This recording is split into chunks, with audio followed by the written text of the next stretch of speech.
So now we'll talk a little bit about how you format the data in these CSV files.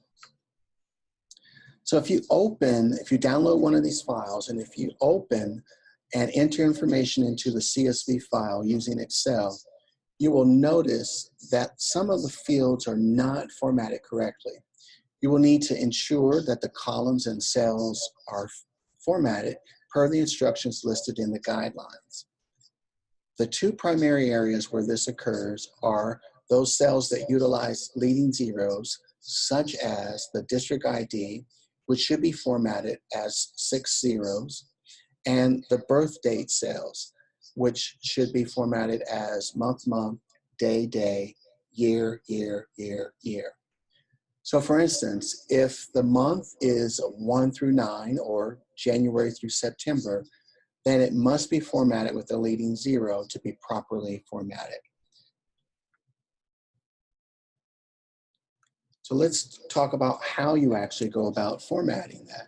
So in Excel, if you've opened up a CSV file, to format that, you need to follow these steps. 1, select the entire column desired. So in this case, we're looking at the district ID. If we would like to have that column or that cell format, we want to select the entire column. So we select the A, and it will select the entire column for formatting. The second step is to select Format from the menu and then select Cells. After that, you're going to select Custom from the category options and then enter your value. So whether that's the 6 zeros for the district ID or the MMDDYYYY for the date of birth value.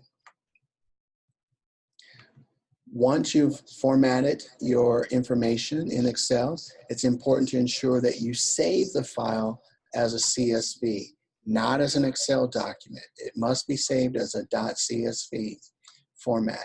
And to do that, you're going to select File from the menu, then Save As, ensuring that you then select the CSV format. So after you give it a name, you're going to select the CSV format and then click Save.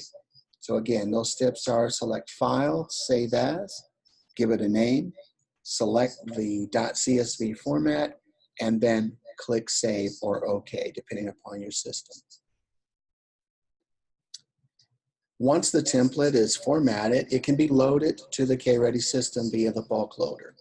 To do this, you're going to select Uploads, then select the template type, whether it's teacher, student, location administrator. You're going to select the correct template type, locate your file on your desktop or in the folder where you've stored it, and then upload that file. Click Upload to send that file to the bulk loader. This is the File Watcher, and the File Watcher is a desktop application for automated uploads, and it is recommended for larger districts. This simplifies the process by automatically checking user-created folders that contain the system template types. The system then checks for updates to the templates and loads those updates to the KReady system. Those transactions are then viewable on the bulk loader screen. The File Watcher is available in PC format and Linux format only. There is not a File Watcher for iOS or for Mac OS formats, only available for PC format or Linux.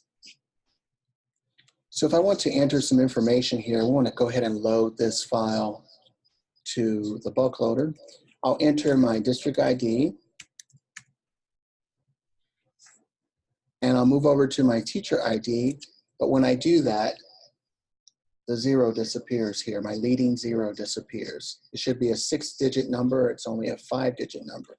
That means I need to format this column. So I can click on A, select Format, Cells, click on Custom, and replace the type with 6 zeros. And now this entire column has been formatted. So now I'll add my teacher ID, and my school ID. In this example, I'm going to use the same ID as my district ID, but your school ID is going to be different than your district ID. So I just want to make sure I point that out. Your school ID is your building IRN number. And the same thing happens. I need to format this. My leading zero disappeared. Must be 6 zeros there. So again, I'm going to select Format, Cells, Custom, add my 6 zeros, and my leading zero returns. I'll add my teacher email.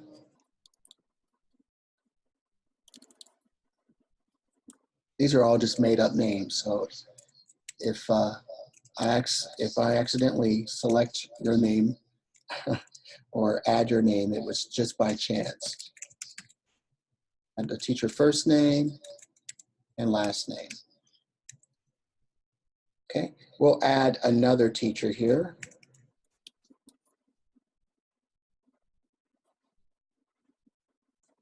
And since I formatted that column, my leading zero remained, it stayed. Same thing here. So I only had to do that once for this column, once for each column.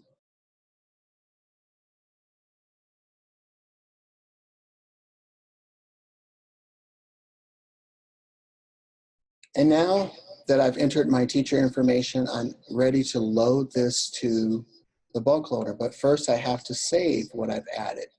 I must save this as a CSV. So I select Save As.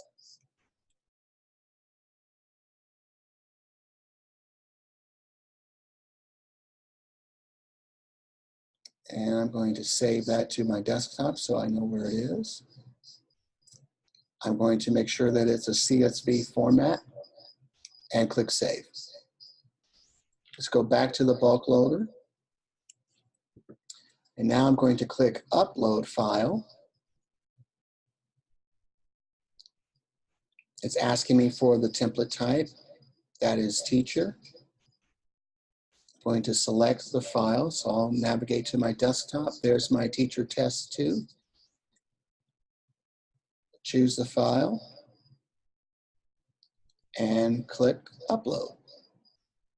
Now to check to make sure that the file is actually uploaded and there are no errors, I just click on Uploads and I should see that file loaded here, Teacher Test 2B, Teachers. And over here, my status says complete. I don't have an error message, so everything loaded just fine. So we will open up the second document here.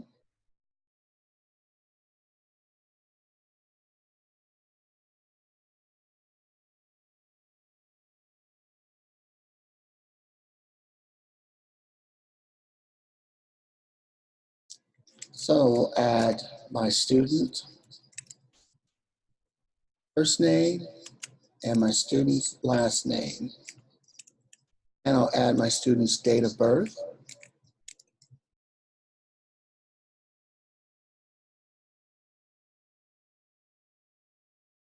But this formatting is not correct. So I need to select Format, Cells, Custom, and here instead of zeros, I need to add month, month, slash day, day, slash year, year, year, year. And click OK, and now the data is formatted correctly. Save as. Let's call this February 8th test. We'll save this to the desktop, CSV format, and save. Now, we'll go back to the bulk loader, click Upload. This time we're going to select Students.